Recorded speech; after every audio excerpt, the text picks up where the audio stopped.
শাসক দল বা রাষ্ট্র যদি অন্ধবিশ্বাস, কুসংস্কার, পৌরাণিক গুল গল্প ছড়ায়, তাহলে গর্জে উঠবে প্রতিটি শিক্ষিত মানুষ, মুক্তমানা যুক্তিবাদী মানুষেরা।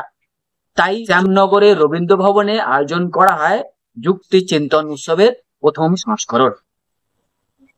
যুক্তি চিন্তন উৎসবে উপস্থিত ছিলেন কলকাতার প্রেসিডেন্সি বিশ্ববিদ্যালয়ের জীববিজ্ঞান বিভাগের গবেষক ডক্টর রুবিয়া মণ্ডল।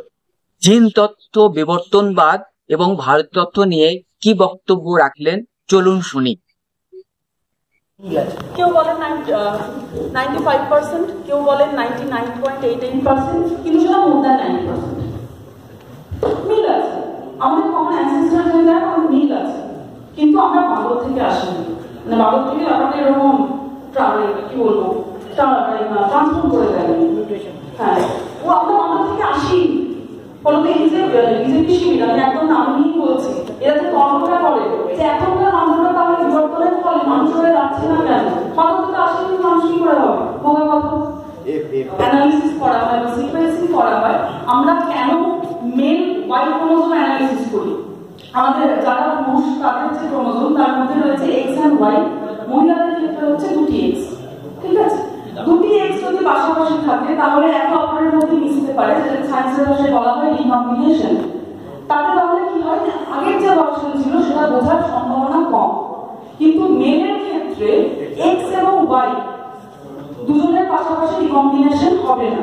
সেজন্য ধরে নেওয়া যায় যে ওয়াই যে ক্রোমোজোমটা, ওয়াই ক্রোমোজোমের পরিবর্তন কম হয়েছে। যত বেশি আপনার রিকম্বিনেশন তত বেশি জিনের স্ট্রাকচার চেঞ্জ হয়ে যায়। ফলত পুরনো জিনিস দেখতে গেলে আমরা ওয়াই ক্রোমোজোমকে প্রেফার করি, যেহেতু ওয়াই এর মিক্সিং হয় না। আরেকটি ক্রোমোজোমকে আমরা প্রেফার করি, সেটা হচ্ছে মাইটোকন্ড্রিয়াল ডিএনএ। মানে আমাদের যে মানুষের শরীর, মানুষের শরীরের মধ্যে কোষ রয়েছে, আমরা তো আসলে অসংখ্য কোষ দিয়ে তৈরি। তো এই কোষের মধ্যে অনেক ধরনের ওই অর্গানেলস রয়েছে, ছোটবেলায় আমরা বিজ্ঞান বইতে পড়েছি যে সাইটোপ্লাজম, হ্যাঁ মাইটোকন্ড্রিয়া, যেটাকে বলা হয় পাওয়ার হাউস। আমাদের এই যে সারা শরীরের যে ক্ষমতা, যে এটিপি যেটাকে আমরা বলি, এই এটিপিটা তৈরি হয় হচ্ছে মাইটোকন্ড্রিয়া থেকে। তো এই মাইটোকন্ড্রিয়ার যে ডিএনএ রয়েছে, অর্থাৎ আপনি যিনি আমাকে প্রশ্ন করেছেন, আপনার শরীরে এই মুহূর্তে যতগুলো মাইটোকন্ড্রিয়াল ডিএনএ রয়েছে সেগুলো সব আপনি পেয়েছেন আপনার মায়ের থেকে, not from your father. Mitochondrial DNA কে বলা হয় ম্যাটারনাল ইনহেরিটেন্স। প্রত্যেকের বডিতে যে মাইটোকন্ড্রিয়াল ডিএনএ রয়েছে সেটা আমরা পাই আমাদের মায়ের থেকে।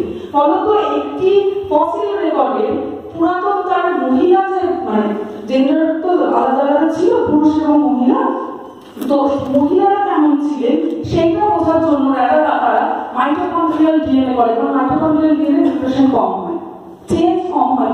পুরোনো জিনিস দেখার জন্য ওয়াই ক্রোমোজোম আর মাইটোকন্ড্রিয়াল ডিএনএ এইগুলো সিকোয়েন্সিং করা হয়। আর আপনি যেটা বললেন এই আরবান এজিং, এখনো অবধি যে এক্সপেরিমেন্টটা করা হয়েছে, যে পপুলেশন টোটাল যে কোহর্ট নিয়ে কাজ করা হয়েছে, সেখানে তারা ওয়াই ক্রোমোজোম নিয়ে কাজ করেছেন। সেজন্য তাদের যে ইনফারেন্স বা তাদের যে কনক্লুশন সেটা হচ্ছে 17.5% মেল। তারা মাইটোকন্ড্রিয়াল ডিএনএ নিয়ে হয়তো পরে কাজ করবেন, তাদের মধ্যে আরবান এজিং আছে কিনা দেখবেন। আসলে মানে স্লাইডটা অ্যারেঞ্জমেন্ট দেখে আর কি আরেকটা পপুলার পারসেপশন আছে তো যে এরিয়াসদের সঙ্গে কোনো মহিলা আসে এরকম একটা আছে কথা। হ্যাঁ, সেইটা কি মানে ওই স্লাইডটা জাস্ট দেখলে কিন্তু ওই কনসেপ্টটা আবার অনেকটা যেহেতু মানে বিজ্ঞানীরা যা কাজ করেছেন আমি তো সেটা ভিত্তিতেই বলবো। ফলত ওয়াই ক্রোমোজোম নিয়ে তারা কাজ করেছেন, ওয়াই ক্রোমোজোম থেকে এই ডেটাটাকে ডিডাক্ট করা হয়েছে। ফলত সেটা পুরুষ এটাই তারা ইনফল করেছেন। আমি জাস্ট আপনার সামনে বের করে দিচ্ছি। ওকে, থ্যাংক ইউ। বলছি শেষ প্রশ্ন বলছি যে হোমোসেপিয়েন্সের সঙ্গে নিয়মদারদের নাকি একটা সেক্সুয়াল রিলেশন কোন সময় হয়েছে। হ্যাঁ হয়েছে, মানে এখনো অব্দি প্রেজেন্ট সায়েন্স যা বলছেন সেটা সম্ভাবনা আর এখন হয়েছে কি আমরা কিছু বলতে পারি না, মানে তথ্য যা বলছে হয়েছে। সেই অপত্যদের বৈশিষ্ট্য সম্পর্কে কিছু জানা গেছে? আমি না ডেফিনেটলি আছে। ঠিক আছে, ফ্লুরোএনসিস বলে একটি আলাদা স্পিসিস ছিল, যেটাকে ধরে নেওয়া যায় যে এদের মিক্সিং এর ফলে হয়েছে। তার নাম থাকতে পারে, কিন্তু হিউম্যান ইভলিউশনের এত ভাগ আছে, এত জায়গাতে সাবস্পিসিস তৈরি হয়েছে, সবগুলো সাবস্পিসিসের নাম আমার এই মুহূর্তে মনে নেই। আপনারা শুনলেন কলকাতার প্রেসিডেন্সি বিশ্ববিদ্যালয়ের জীববিজ্ঞান বিভাগের গবেষক ডক্টর রুইয়া মণ্ডলের বক্তব্য। সারা ভারত বিজ্ঞান ও যুক্তিবাদী সংস্থার তরফ থেকে আয়োজন করা হয় যুক্তি চিন্তন উৎসবের প্রথম সংস্করণ।